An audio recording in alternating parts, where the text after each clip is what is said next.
Good afternoon, and thank you for joining today's webinar. My name is Matthew Jane, and I'm the Learning and Engagement Manager for the State Historical Museum of Iowa. The Iowa History 101 webinars, presented on the second and fourth Thursdays of each month, explore Iowa's history from pre-statehood to current day.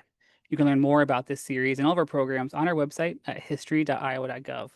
Please remember to sign up for each webinar you'd like to attend, and don't worry if you can't watch live, all presentations will be recorded. Now, a few housekeeping points before I introduce our speaker for today. Everyone came to this webinar on mute with cameras off. Closed captions are available by clicking the closed caption button on your screen. The webinar is being recorded and will be placed on the Iowa History page of YouTube in a few days. I've disabled the chat function, but if you have questions, please type them into the Q&A feature throughout the webinar. My colleague Andrew Klump is watching that feature and will prepare a list of questions for the speaker at the end of the presentation. But please note, we may not have time to get to all the questions. And now I'm pleased to introduce our presenter for today, David Mislin. David Mislin is a historian of religion in the late 19th and 20th century United States. He is the author of Saving Faith, Making Religious Pluralism an American Value at the Dawn of the Secular Age, and Washington Gladden's Church, the minister who made modern American Protestantism. He is currently completing a new book project, Small Town Values, How Religious Progressives Built, Won, and Lost America's Heartland, which has been supported by a Louisville Institute project grant for researchers and a research grant for authors from the State Historical Society of Iowa. He's on the faculty of the Interdisciplinary Intellectual Heritage Program at Temple University, where he also teaches courses in history and American studies. And now I'm happy to turn over to David to begin the webinar for today. Thanks, Matthew, and thanks to all of you for being here. I'm really excited to have this opportunity to present this work. As Matthew said, this project has been supported through a research grant from the State Historical Society of Iowa, and the stuff you're going to be hearing about today is material I only found in the archives because of the support of that grant. So as Matthew said, this is part of a larger project that I'm finishing up that is a study of the role of progressive religious communities and progressive religious individuals in American small towns from the end of the 19th century, really up to our own moment at the beginning of the 21st century. The project isn't focused exclusively on Iowa. In fact, it's not even focused exclusively on the Midwest, but Iowa does loom large in the book project. At key moments throughout the 20th century, particularly in the late 20th century, Iowa was really the center of efforts to bring about social change and political change that was grounded in the values of religious progressivism, particularly in the case of Iowa, progressive Christianity. Today, what I want to do is explore 3 episodes from my research, 3 stories, 3 sources that I think really speak to the way Iowans contributed to regional and national efforts to think about society, to remake society on values grounded in the progressive Christian tradition. I'm going to start in a minute by talking about the lawyer and newspaper editor Paul Shearer's efforts to develop more innovative education programs that were engaged politically and socially. These are programs he developed within his Methodist church in Washington, Iowa. Then we're going to talk about a hymn that was written at the height of the farm crisis by a Methodist minister in southern Iowa. And then finally, we're going to finish in the 1990s with the story of Jean Huffey, an activist for LGBT rights from Northeast Iowa. And what I hope all of these stories can collectively show is the strong progressive Christian tradition that existed in Iowa from the 1970s through the 1990s. And more importantly, we'll get into this later, I hope these stories reveal the particular character, the particular characteristics of religious progressivism as it developed in Iowa. And I think it kind of explains why the state managed to be the site of this kind of activism at these particular moments. Before we get into these 3 stories, though, obviously some definition is helpful. So this is just a working definition of progressive Christianity that I use in the book and that I think is really relevant for the three examples here. So first, progressive Christians think of Christianity not as a static religious tradition, not as a static set of doctrines, but rather as a dynamic religious tradition that develops and evolves and changes as human knowledge grows and as society progresses. And we're going to see that a lot in the three stories I'm going to share. Second key element of progressive Christianity is the conviction that action on behalf of causes for social and economic justice is really an integral component of the Christian life. It's not a side project, it's not something that's nice to do, but really is an integral part of Christian identity. And this is particularly true for progressive Christians in the sense that they believe that political activism should be focused on structural and systemic issues in society. And then the third key element is the belief that this social action, this activism, is best accomplished cooperatively, often through ecumenical or interdenominational efforts. All right, so with that little bit of definition out of the way, I want to get into the first example here. And this is the story of the religious work of Paul Shearer. He spent most of his life in and around Washington, Iowa. He was a lawyer. He was a newspaper owner. He owned the Gazette in nearby Columbus Junction, Iowa. And it was through his role as owner of the newspaper that he worked to publish a weekly column that was a source of a lot of his political and religious views. Shearer was also very active in the civic and political life of the community. He was involved in Rotary, he was involved in a number of charitable organizations, and he was also active in the Democratic Party.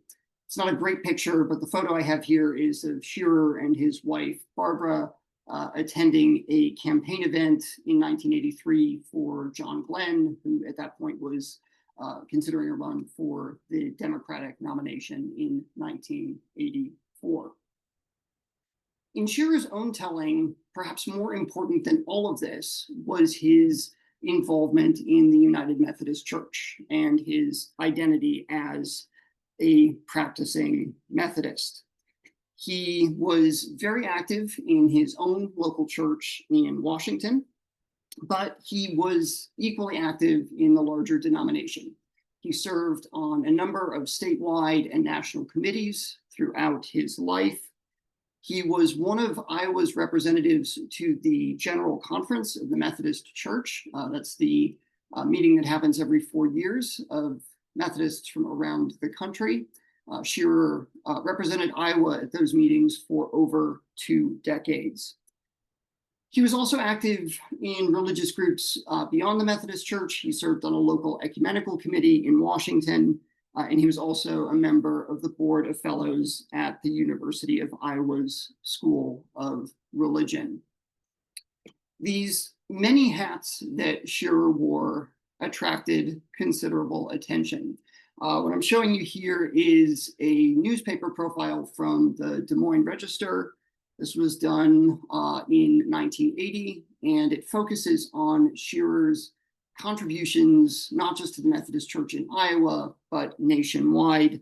It describes him, and I quote, as having taken part in many and led some of the historic battles of 20th century Methodism. That's a specific reference to Shearer's role in bringing about the integration of the United Methodist Church, which had been segregated for much of the 20th century. It's also a reference to Shearer's role in bringing the first African-American bishop of the newly integrated church to Iowa. The profile here goes on also to note that Shearer had, and again I quote, racked up one of the more impressive records of lay service to his church. And the article continues by emphasizing Shearer's commitment to social justice. So Shearer's clearly an influential Methodist. He's clearly recognized as an influential person, both in his immediate community, in the state, and even within the national church. And I want to emphasize that his influence was often grounded in a very distinctly progressive understanding of Christianity. And I want to talk about two examples that I found in the archive that I think really speak to this. The first is a Sunday school class and a Sunday school curriculum that Shearer developed in Washington in the early 1970s. This seemed to grow out of a frustration he had with existing Bible studies and adult education programs as being old-fashioned and being out of touch with the realities of the modern church.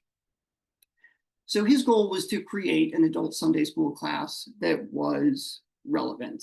And I think all of the elements of this class really speak to the defining characteristics of progressive Christianity. First, the class prided itself on being up to date and relevant. Each week, there was some element of Bible study or some study of scripture that was part of the class. But Shearer was determined that this would all be informed by current, up-to-date biblical scholarship. They would use scholarly commentaries. And the Bible study was really akin to something that would happen in a college classroom rather than a kind of traditional church Bible study. Shearer was also committed to the idea that this would be an open sharing of ideas and an open sharing of perspectives. He saw his role leading the class as that of facilitator and allowing people to come to their own interpretations of Christian scripture and Christian teaching, rather than offering his own as some established, settled truth. Beyond this kind of relevance to the study of scripture, there was also a strong social justice component to Shearer's class. Part of each class meeting was given over to considering some contemporary political or social issue, and as he put it, offering a Christian interpretation of it or situating it within a Christian framework. Beyond that, participating in the class also meant committing to some participation in social action activities or social action projects. The class regularly volunteered at local nursing homes, and for much of the 1970s, participating in the class came with the expectation of contributing financially to pay for correspondence courses for people incarcerated in state prison, in the hope of providing educational opportunities for them. As Shearer explained it, everything in his Sunday school course reflected his view, his conviction that religion couldn't be compartmentalized from the rest of life. It couldn't be compartmentalized from politics, but rather it should be lived each and every day. And just quickly, I want to mention that Shearer's influence beyond his community can be seen in this class. He publicized the format. As I mentioned, he offered it as a model for other churches across Iowa, and there was interest from other Methodists in this kind of socially engaged, kind of up-to-date form of Bible study and Sunday school. The second thing I want to mention, second source that I think really kind of captures Shearer's views, is a talk that he gave in 1986 that spoke to his commitment to providing religious and theological foundations for social action. This was given at a training event for lay Methodists in Cedar Rapids, and the organizers specifically sought out Paul Shearer because they thought he was probably the best person to speak from a lay Methodist's perspective about the theological justifications for activism and social action. And I think this talk really kind of captured a lot of what he did in his work over the previous few decades. In his talk, Shearer emphasized the importance that Methodists needed to be, as he put it, the committed body of Christ. And that meant being politically active. And he gave his audience at this 1986 event a whole list of examples and causes that they needed to be concerned with: poverty, homelessness, refugee resettlement, the environment. The list went on and on. But again, kind of getting back to my definition of progressive Christianity, what was really critical about Shearer's argument was that this was not presented as individual action or individual do-gooderism. He really wanted Christians, as he put it, to be involved in the political process at every level: local, state, and national. For Shearer, in this speech and really through the rest of his life and career, Christianity was a social and political project, and progressive Christianity was the project that he emphasized from the platforms that he had in his newspaper, in the Methodist Church in Iowa at large, and nationally. All right, so moving on, we're going to stay in the 1980s for a couple more minutes. And I want to talk briefly about a hymn that was written in 1985 by Ed Kyle, who was a United Methodist minister who was serving a church in the rural community of Mount Ayr in southern Iowa. The hymn was written at the height of the farm crisis, and it reflected Kyle's desire to provide worship materials, to write worship materials that reflected the realities of the crisis. And this hymn, as I will get into detail here in a minute, again, really kind of captures important elements of progressive Christianity.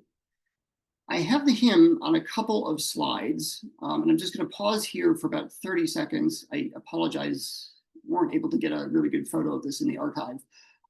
This is the first couple of verses. I'll wait here for about 30 seconds and let folks read through this if you want.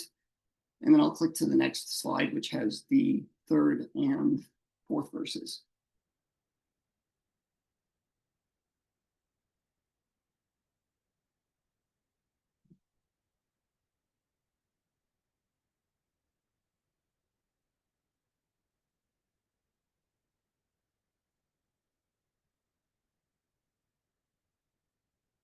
It's these latter two verses, these third and fourth verses, that I think really kind of capture the message of progressive Christianity in this hymn. And I want to focus on three key ideas, three key concepts that I think Ed Kyle emphasized here.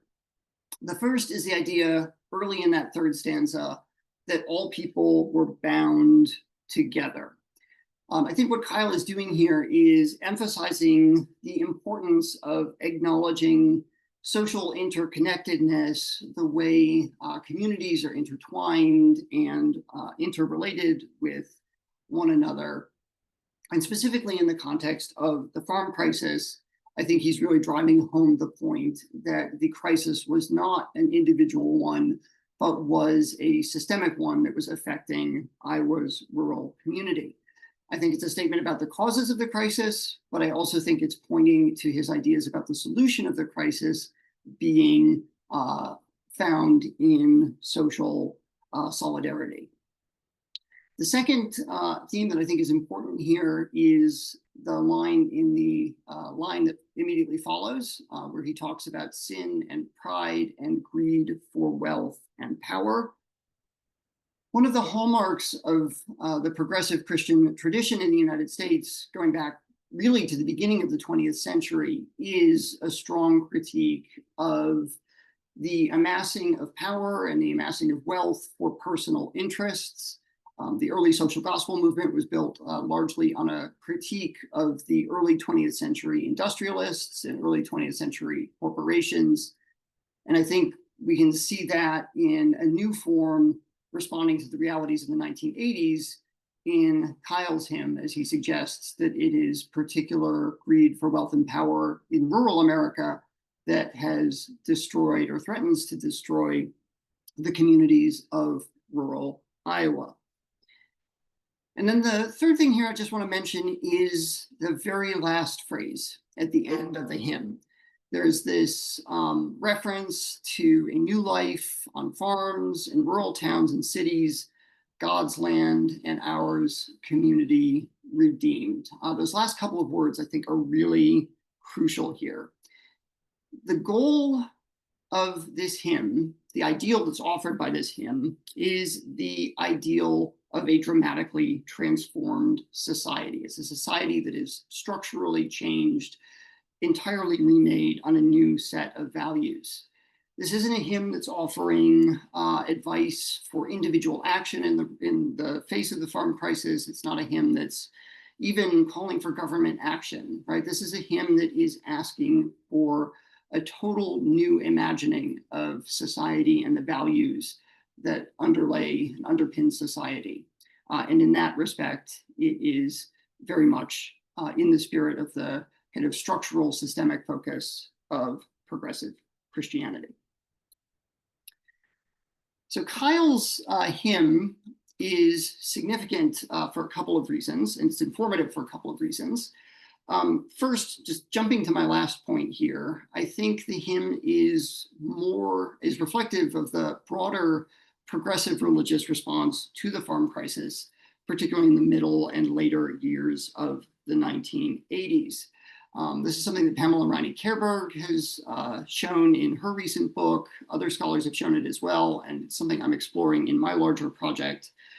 There were groups like the Iowa-based Prairie Fire Rural Action that drew on religious ideas and offered many of these same critiques and many of the same ideas. The emphasis on the farm crisis as a shared crisis affecting everyone in community, the critique of the origins of the farm crisis resting in unchecked desire for wealth, unchecked desire for land, and then finally the idea that the solution for the farm crisis would come only through a reimagining of rural life and rural community. This is something that Prairie Fire, other activist groups in Iowa also emphasized. They also emphasized in strongly religious language. And I think it's something that Kyle captured very succinctly and very poetically in this hymn. The other reason, though, that I think this hymn is important is it was very widely distributed.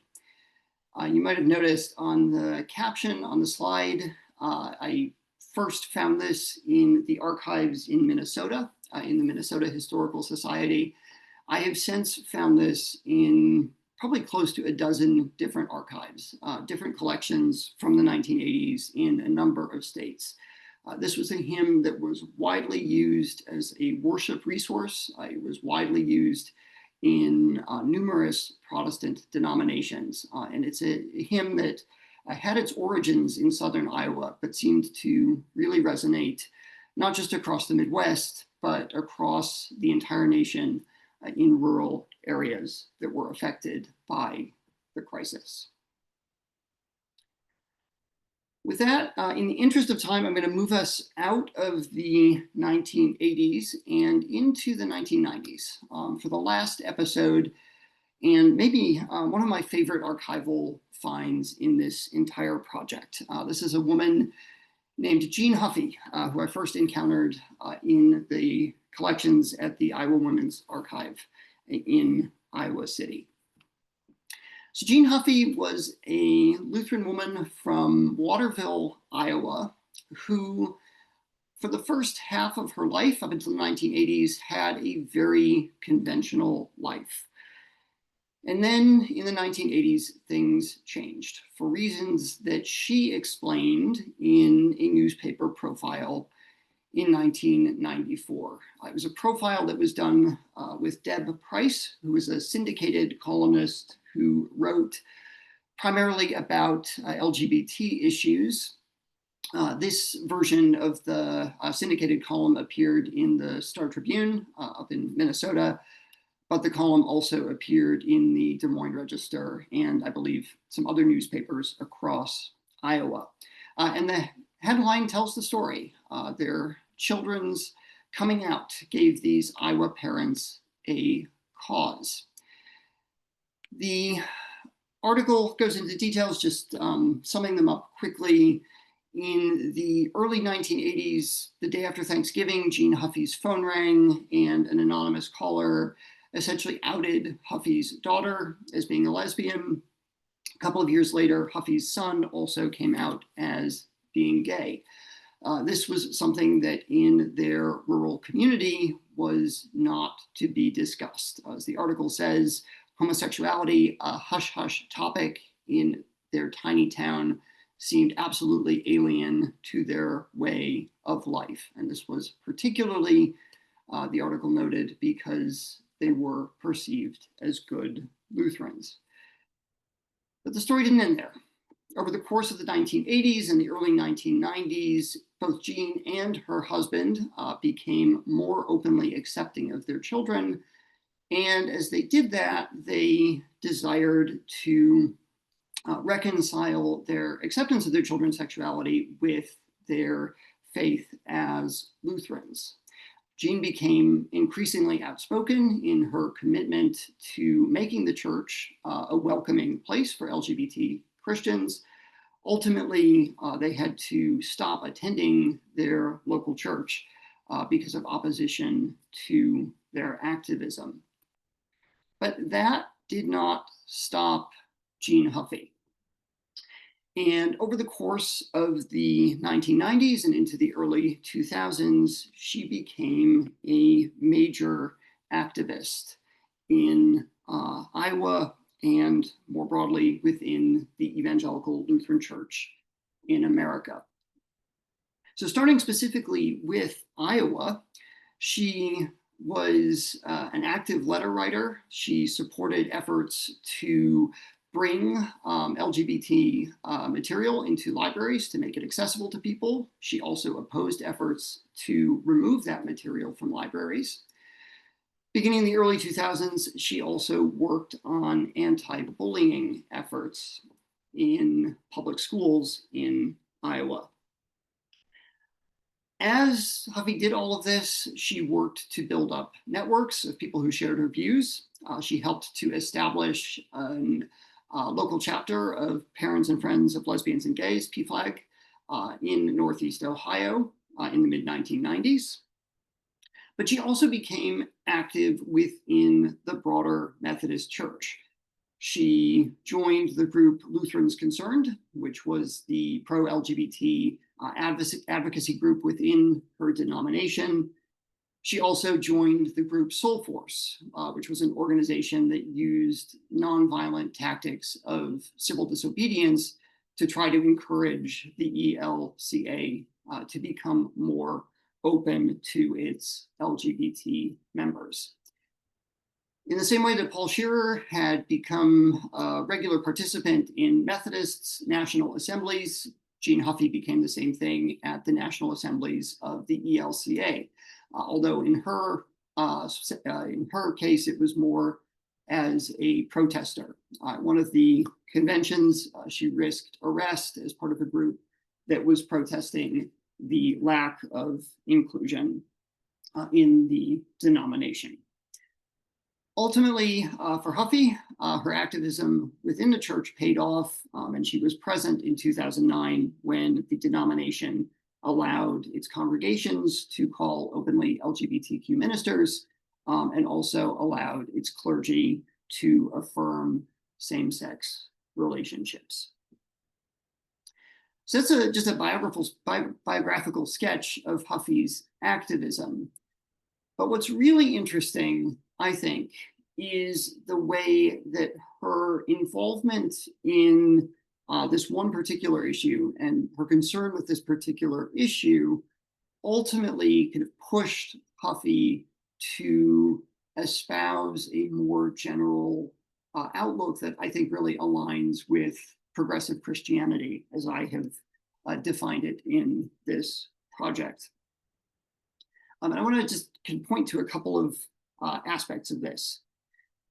For one thing, as Huffy worked to reconcile her religious beliefs and her religious commitments with her support of her children and more broadly her support of LGBT Christians, she began to articulate the view that Christianity needed to periodically reinterpret its assumptions, that Christians needed to question and interrogate their beliefs, especially about social issues, and hold them against the understandings and the knowledge that people have in the time. So she wrote, for example, and I quote, "Interpretation of the scriptures has changed through the years with the changing times and more scientific evidence." It's a classic formulation of progressive Christianity.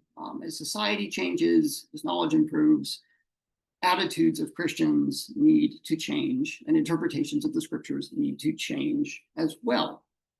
As Huffy put it, attitudes about women had changed, attitudes about divorce had changed, attitudes about slavery had changed. And so, as she put it, it was now, and I quote, "unbiblical to not support and affirm loving monogamous gay relationships and participation in the ELCA."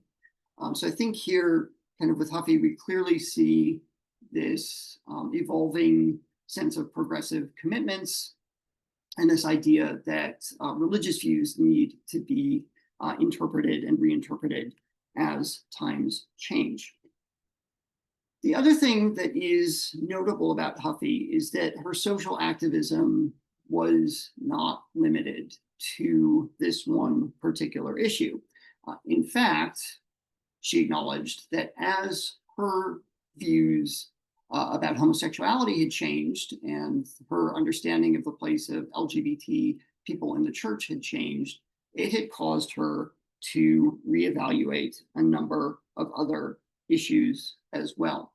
And she expressed greater interest in concerns about immigrants, about the environment, and a number of other progressive causes as her life went on. It also led to a change in political affiliation as well. And this is, I think, another instance where we can see that religious views, and particularly progressive religious commitments, became connected with political views as well. Up until the early 1990s, Huffy had been a strong Republican, but she shifted her views as her religious perspective and her perspective on her family changed. And by the 2010s, she was actually being celebrated as a very committed member of the Democratic Party who, in the words of a local Democratic committee, really embodied the spirit of the party and its commitment to inclusion. All right, so these are, I hope, three interesting stories in and of themselves of people in Iowa who managed to make a contribution to the religious culture of the state by publicly embracing progressive religious identity and articulating that in the forums that they had available to them. But I think there are some broader takeaways from considering these stories together. And this is really one of my central goals of this project, is to kind of think about the ways in which these various moments of progressive Christianity can speak to broader stories of a progressive Christian tradition, particularly in the rural United States and in smaller communities in the United States. So first and foremost, I think what these stories tell us is that progressive Christianity is not exclusively an urban, elite, or coastal phenomenon. And in that, I really hope I'm pushing back not only against a lot of the history that's been written, but also a lot of the assumptions that people have. With someone like Paul Shearer in the 1960s, 70s, and early 80s, Ed Kyle and the cohort of people responding to the farm crisis in the 1980s, or with Gene Huffey in Northeast Iowa in the 1990s, some of the strongest arguments for a progressive form, a progressive flavor of Christianity have come from places like smaller communities in Iowa. And I think that history is important and that history should be acknowledged. I would also go a step further, though, and suggest that in the late 20th century, particularly starting with the rise of the new religious right in the 1970s, some of the strongest voices in support of progressive Christian values have actually come from the Midwest and come from small communities in the Midwest in places like Iowa. I'd suggest that in the 1980s in particular, some of the clearest, most forceful articulations of progressive Christian values came from people in Iowa, like Ed Kyle, like groups like Prairie Fire, that were responding to the farm crisis and really trying to articulate a religious response to the suffering that people experienced. I also think that some of the best developed arguments for progressive Christian values came from people like Paul Shearer and Gene Huffey, who were in smaller communities, and there was a strong personal stake and at times a personal cost that came to articulating those values. Beyond that, though, I think there's something instructive in all three of these stories in terms of the way they speak to some particular characteristics and particular defining elements of progressive Christianity as it developed in Iowa and as it has been frequently articulated in the Midwest. In particular, I want to focus on two elements. The first is that it is a progressive Christianity that is marked by a very conciliatory tone. And then it is also a progressive Christianity that is very focused, almost hyper-focused on specific grassroots issues that are relevant in the communities where it is espoused. So let me just talk through both of these points quickly. Really, I think in the United States, we have this kind of assumption that conservative Christians and progressive Christians are kind of polar opposites, always engaged in a kind of conflict with one another. This is true with the fundamentalist modernist controversies of the early 20th century. I think that's where the dynamics of this really get established. And I think it's something that we have seen repeatedly through the more recent culture war rhetoric that started in the 1970s and really escalated through the 1980s and 90s. One thing that is striking about all of these sources is that their message of Christianity is very conciliatory, including to people who disagree with them. Paul Shearer emphasized the importance of being open-minded again and again. Every interview he did and every biography or every profile of him that was done really emphasized the importance of open-mindedness in his approach to Christianity. And one aspect of this that I think is really interesting is Shearer was open-minded even when he himself was struggling with an issue. So there's a talk that he gave in the early 1970s at his church in Washington. It was when the United Methodist Church was first beginning to debate issues of human sexuality and questions of sexual orientation. And Shearer admitted that he himself was not especially comfortable with homosexuality or the idea that gay and lesbian people should be welcomed into the church. But he also acknowledged that there was a kind of logic to the increasing calls for that to happen. Shearer's talk is this kind of really interesting study, I think, in someone who kind of acknowledges the importance of open-mindedness and acknowledges the idea that Christian values are going to evolve and change, even if he himself was not ready for it. And that really, I think, defined Shearer's work.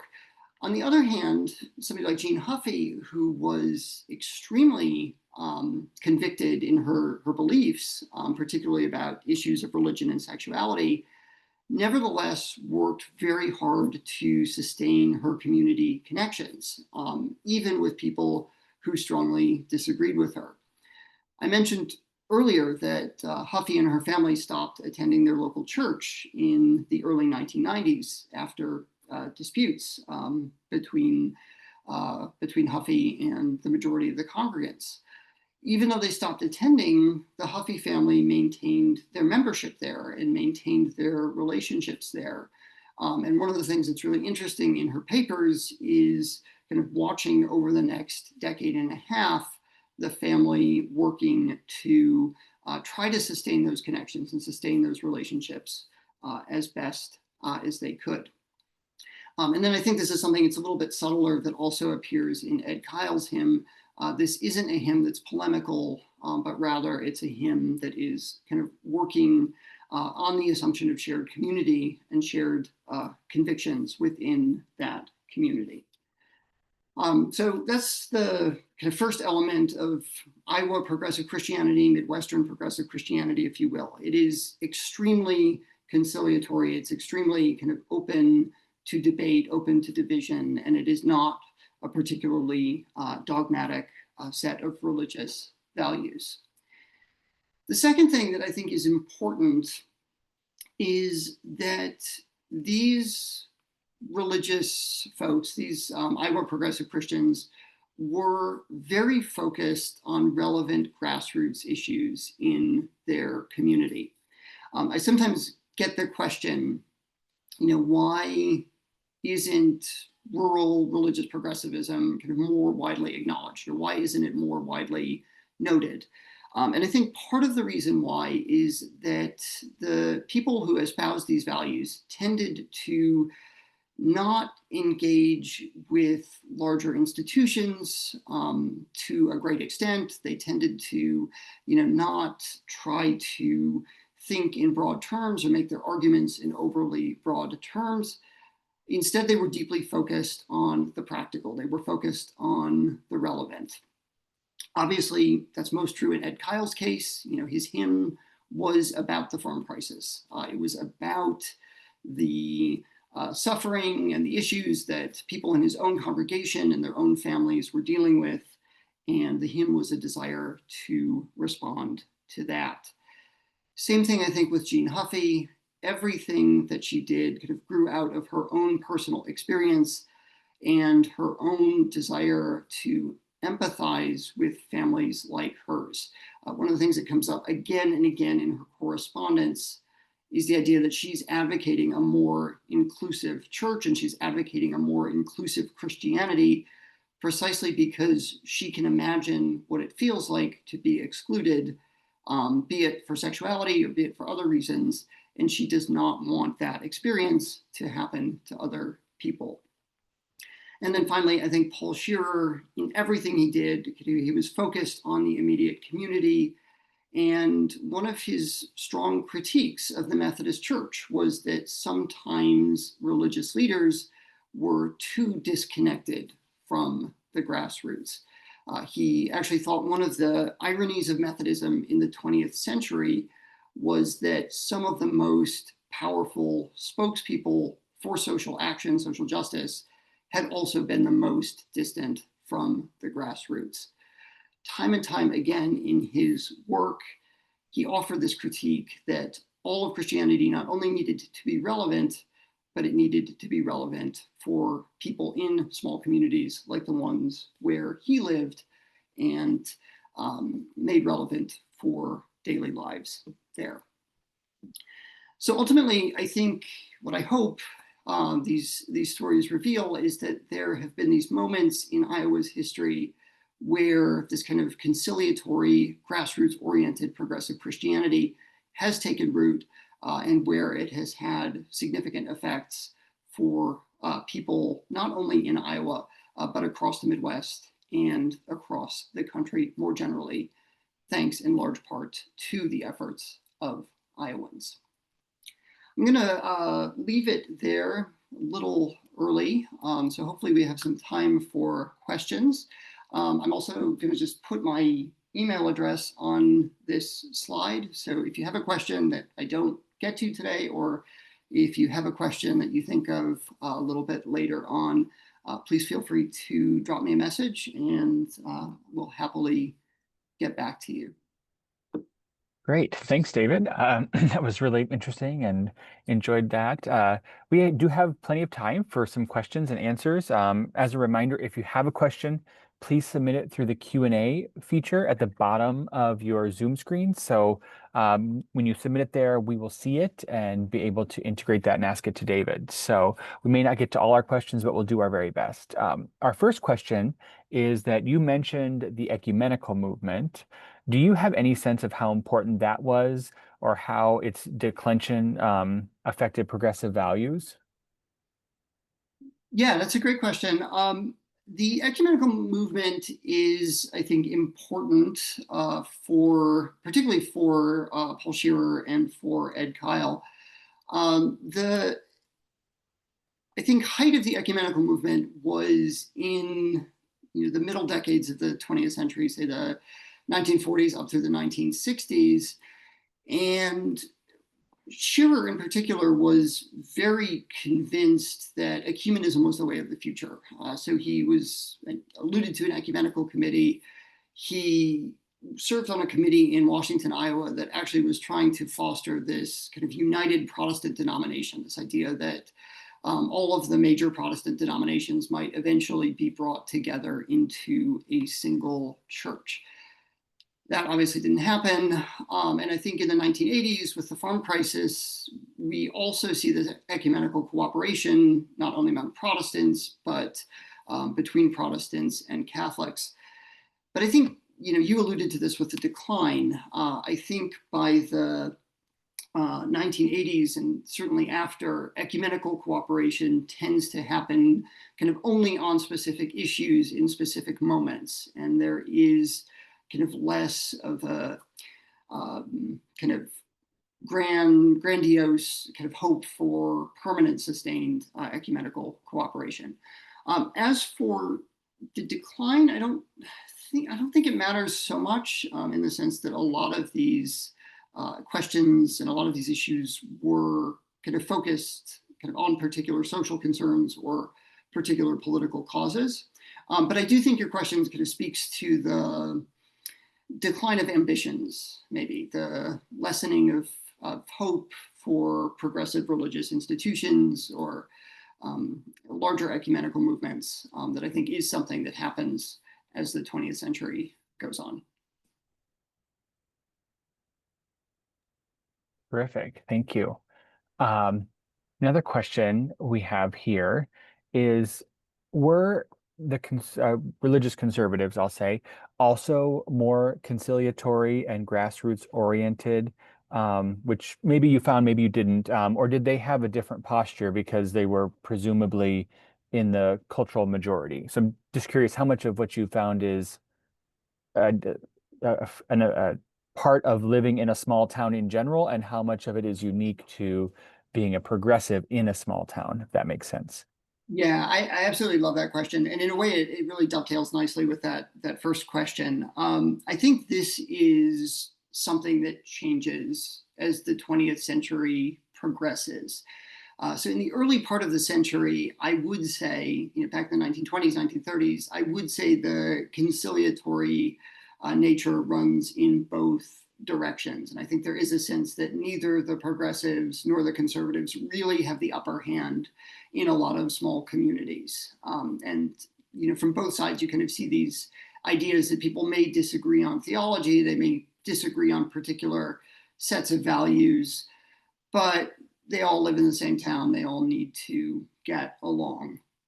I think that does start to change by the 1970s, and I think your point about conservatives feeling as though they're more a part of the cultural majority speaks to that. And notice it particularly in a lot of the materials I found in Jean Huffey's papers, not so much materials of Huffey herself, but a lot of the materials she saved around debates about religion and sexuality in small towns and in particularly Lutheran churches during the 1990s and early 2000s. There is a sense among conservatives that they, at least in rural communities in Iowa, kind of represent the dominant viewpoint, they represent the popular viewpoint, and that there isn't so much a need for being conciliatory or finding some middle ground, and rather kind of it's up to the religious progressives to decide whether they want to be part of these religious communities or not. And the way I think that dovetails with the first question is that I think that is kind of a reflection of the decline in the ecumenical movement and the decline in a lot of progressive religious institutions more generally as the 20th century progressed. Super interesting. Thank you. Another question we've got was wondering about these three individuals and whether they stay in their original churches when they became activists. And I know we talked a little bit about Huffey, but the others, what was their relationship with their actual congregations? Yeah, Shearer stayed in his congregation up until his death in 1995, and actually continued teaching that same Sunday school course, as near as I can tell, right up to his death in 1995. From everything I have found in the archives, it seemed as though he continued to enjoy a strong relationship with the church. He continued to be liked and respected in the church and in the community. I will say it's a little bit of a tangent. He was a little bit kind of less widely regarded among Iowa Methodists in general after the early 1980s. That Des Moines Register profile I mentioned in the presentation, there's a reference to the fact that as the religious grassroots in Iowa seemed to become a little bit more vocally conservative, or the Methodist grassroots, I should say, he was kind of less well regarded at large, and he kind of recognized that. But within more progressive circles, he continued to be respected and seemed to continue to be respected within his own church. Huffey, I mentioned.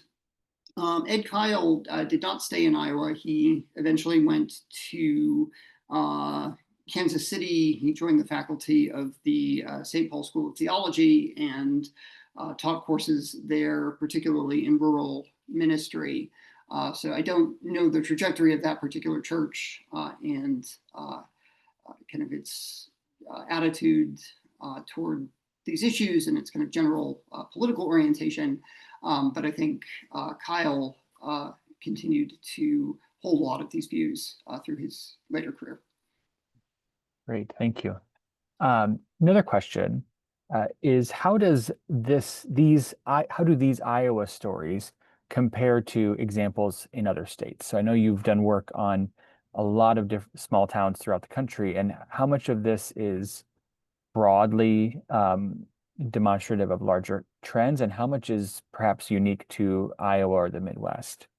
Yeah, that's a really excellent question. It's one I'm still kind of thinking through. I think these stories are broadly representative of the Midwest. I still kind of puzzling over why exactly this is, but it does seem like progressives are more conciliatory sort of to their neighbors in the Midwest than elsewhere.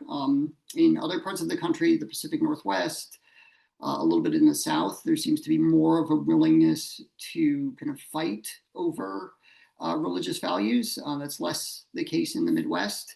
I have a couple of theories about that. One is that there is just kind of a culture of neighborliness in the Midwest that is stronger than in some other parts of the country.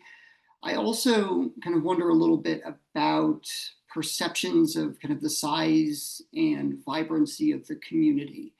So one thing that I've noticed in the Midwest is that the places where the progressives seem to be the most conciliatory tend to be places where the population is more or less stagnant, and it's sort of like everybody's in it together in the community.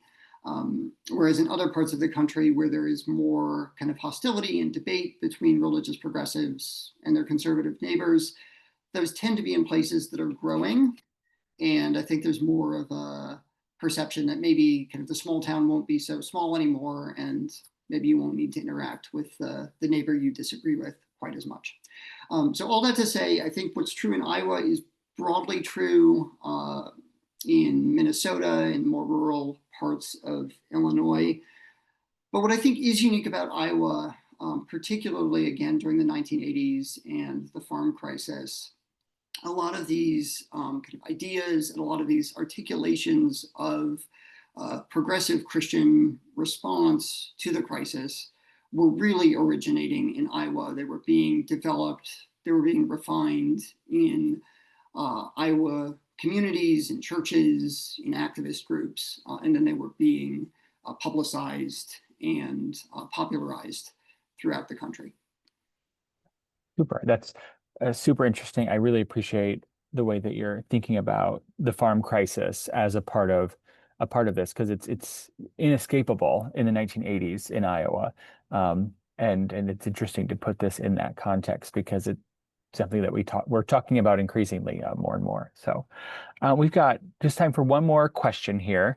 I want to ask you, for somebody who has really enjoyed this or is interested in this topic, where would you recommend they go to learn more? I know you've got some of your own work, but where would you point people to kind of dig in a little bit deeper if they want to keep going? Yeah, I mean that's such a great question. I will give a plug. I mean, I think she's presented in the series. Pamela Roney Kerberg's book on the farm crisis, I think actually gets at a lot of the religious activism during that crisis more broadly. And I think Corey Halla has a book coming out, I think, next year on political progressivism in the rural Midwest from the late 70s, I think, up to the early 1990s. And again, the religious and the political are so entwined in the Midwest, especially during the 1980s, that I think any political histories on this are really useful. There's also a new edited collection. I think it's called The Liberal Heartland. It's counterpoint to the Conservative Heartland volume, and a number of those chapters kind of touch on these issues as well. And hopefully I will have a book of my own on all of this out in about 18 months or so. Great. I can't wait to read it. So thank you. Thank you so much. With that answer, we're going to bring the webinar to a close. Thank you to everyone for joining us today. And want to especially extend one last thank you to you, David, for this really interesting lecture. We hope everyone will sign up for the Iowa History 101 webinars that'll take place in the future on the second and fourth Thursdays throughout the year. There are many great stories to tell in the upcoming months. For more information and to register for future webinars in this series or to watch recordings, check out our website, history.iowa.gov. And if you're looking to learn more Iowa history, you can find and watch over 90 recorded webinars of the past 101 programs on the Iowa History YouTube channel. We look forward to virtually seeing you at the next special Iowa History 101 webinar on June 12th. The topic will be A Common Life, a Voice from the Progressive Era. Thank you again for joining us today and have a great afternoon.